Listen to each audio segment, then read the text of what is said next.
Okay, so now that the frame is all powder coated, next step is obviously starting to put the car together. I'm going to start off, and this episode is going to focus on doing the floors of the car. As you probably saw in previous episodes, if you watched, I put a 3M rubberized undercoater on the bottom of the panels. Now I need to sound deaden the bottom of the panels between the frame and the, I shouldn't say sound deaden, I just need to put some foam between the bottom of the top of the panels and the frame. Basically so the vibrations won't transfer through into the frame. That'll help kind of pad and keep down that noise as well. I'm also going to be putting carpet on my floors in between the frame rails of the car. And so I'm just going to kind of show you guys a quick video of what I'm doing, how I'm doing it, and the products I'm using. And yeah, let's get to it.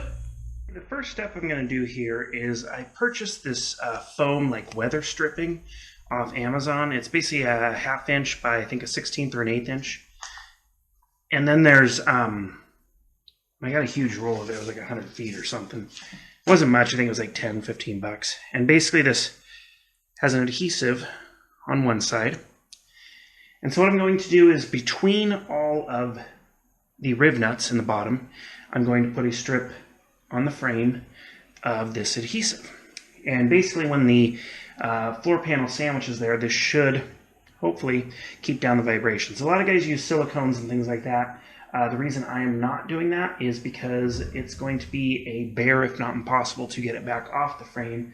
Definitely impossible without damaging the powder coat, because you will have to scrape it off. So this will be something allowed to be removable. I'm not worried about the panel sticking because there's, probably 50 rib nuts in the bottom of this thing, and they're all going to be blue Loctited in and torqued down good, as well as my floor bolts go through the bottom. So this is a better option in case I ever need to remove the floors or want to change out the carpet or do something different on it. So first thing I'm going to go through is I'm going to go through and put foam on all these spots around the entire frame, and then we'll get on to carpet. All right, and now 500,000 cuts later, I have one side done. Here you can see this all underneath. Hopefully you can see that. All the way around. So now time to do the other side, and then I'll get these panels mounted up for a second and start measuring for the carpet. Okay, so floors are temporarily mounted on here. That foam really cushioned it nicely.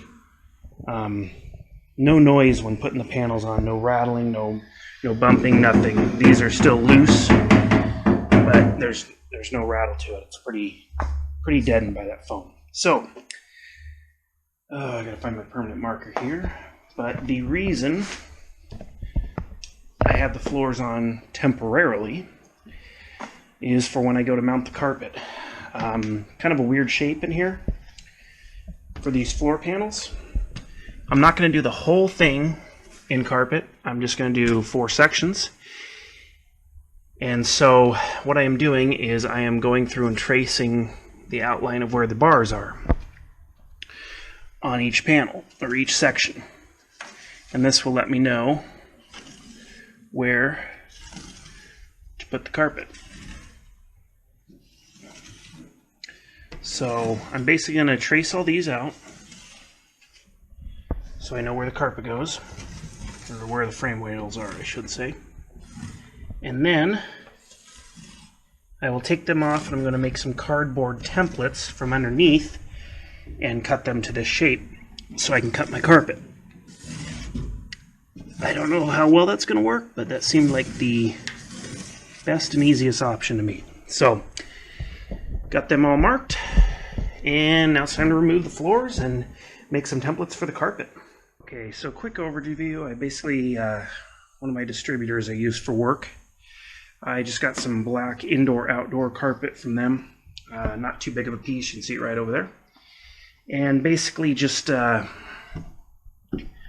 out some cardboard templates.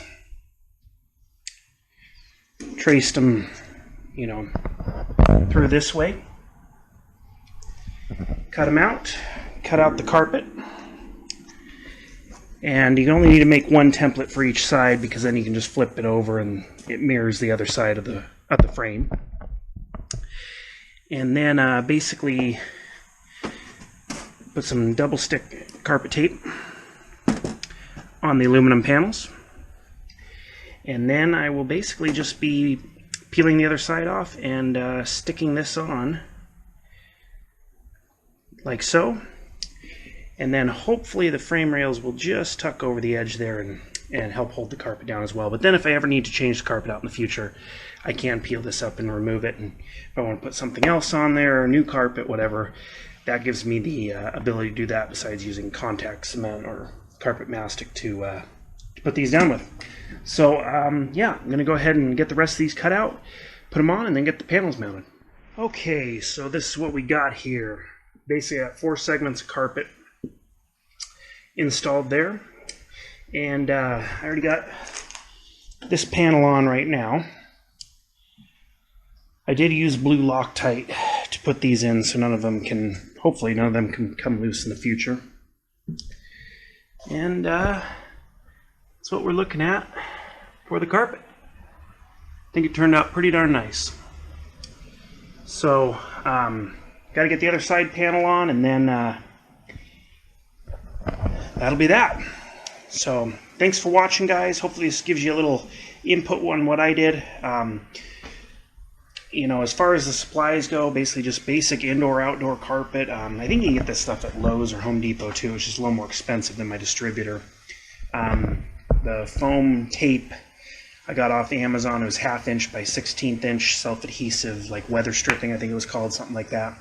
Got 100 feet of it for 10-20 bucks. And then just a roll of double-sided carpet tape to put the carpet down, and you got some carpet floor pans for your Exocet. So, thanks for watching, guys. If you got any questions, post them in the comments down below. If you like my stuff, please subscribe or hit like. See you guys next time.